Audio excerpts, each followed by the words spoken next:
ito na po bali ang resulta kinabukasan. Ayan po, naputol po ang tanim ng papaya at marami rin pong mga puno na nabuwal. Ayan po yung kanal, nilinisan po siya natin. Ito po yung puno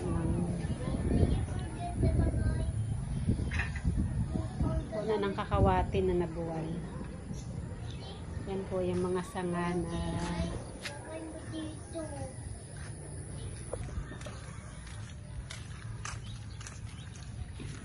ito rin po yung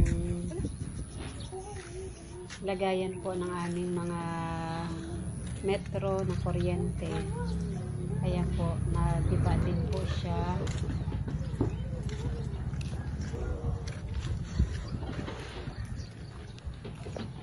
Ayan po, yung mga sanga nagkalat po. Yung mga nagkalat na sanga.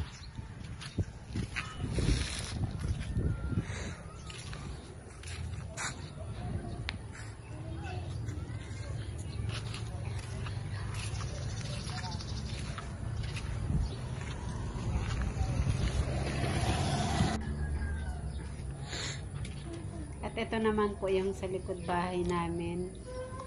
Bali, nabuwal din po yung tanim kong langka.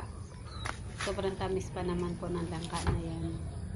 Nakakapanghinaya nga po. Kaya lang wala po tayong magagawa dahil napakalakas po ng hangin.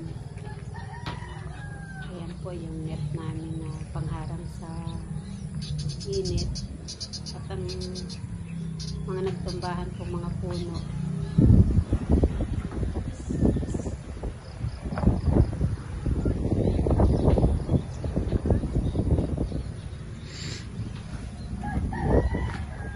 Marami pong napinsala dito sa aming lugar.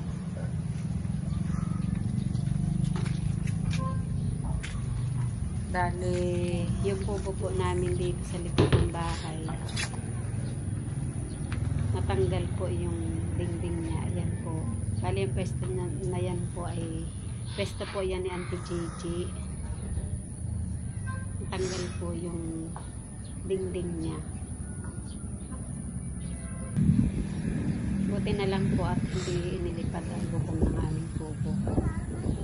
Ayan po, mga nagtumbahan po ng mga puno at naputol po ang aking mga papaya. Ayan po.